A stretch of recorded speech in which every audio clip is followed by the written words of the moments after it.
Hello, আসসালামু আলাইকুম। সবাইকে রমজান মোবারক। তো রমজানের আমি আরও একটি আইটেম নিয়ে হাজির হয়ে গেলাম। যে আইটেমগুলো আমি ফ্রোজেন করে রেখেছি তার মধ্যে এটি আরও একটি আইটেম। তো এটা হচ্ছে খুবই সহজ একটি রেসিপি, যেটা আসলে কয়েকটি উপকরণ দিয়ে সহজে তৈরি করে নেওয়া যায়। তো এটা আলু আর ডিম দিয়ে একটি কাবাব। তো এটার জন্য আমি যে উপকরণগুলো নিয়েছি সেগুলো আমি শেয়ার করব। তো এখানে আমি দুটো আলু নিয়েছি, এগুলোকে ম্যাশ করে নিয়েছি। এর মধ্যে কাঁচামরিচ দিয়েছি, দুটার মতো কাঁচামরিচ দিয়েছি। এটা ঝালটা আপনাদের নিজস্ব ব্যাপার, এর মধ্যে আপনি আরও বেশি ঝাল দিতে পারেন।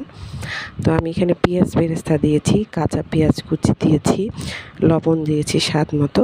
এখানে সামান্য একটু হাফ চামচেরও কম লবণ দিয়েছি।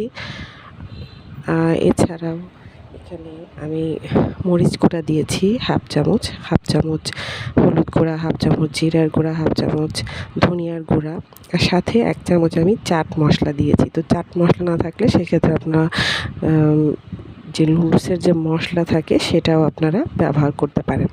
তো আমি এখানে সব মশলাগুলো দিয়ে ভালো মতো এগুলোকে, সাথে 1 চামচ আমি এখানে গোলমরিচের গুঁড়াও দিয়ে দিয়েছি। তো ভালো মতো এগুলোকে একসাথে আমি মেখে নেব। ভালো মতো আলুর সাথে এই মশলাগুলো ভালো মতো মেখে নেব। তারপরে আমি এখানে ডিমগুলো দেবো। তো আমি এখানে দুটো ডিম সিদ্ধ করে রেখেছি, সেগুলোকে এখানে আমি গ্রেট করে আলুর সাথে মিশিয়ে নেব। তো আমি এখন আলুর সাথে ডিমগুলো গ্রেট করে দিয়ে দিয়েছি, ভালো মতো এগুলোকে মিশিয়ে নিচ্ছি। নেওয়ার পরে এখানে আমি আমার পছন্দ মতো আকার দিয়ে নিচ্ছি। তো আপনারা চাইলে গোল বা বড়ার যে আকৃতি হয় সেটাও দিতে পারেন।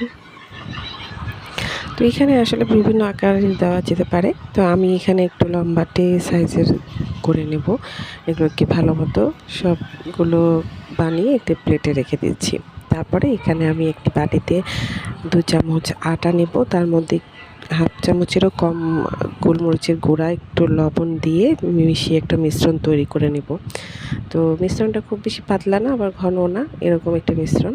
তারপরে এর মধ্যে আমি কাবাব দিয়ে তারপরে সেটা আমি ব্রেড ক্রামের মধ্যে দিয়ে দেব। দিয়ে ভালো মতো এটাকে গড়িয়ে নেব ব্রেড ক্রামের মধ্যেই।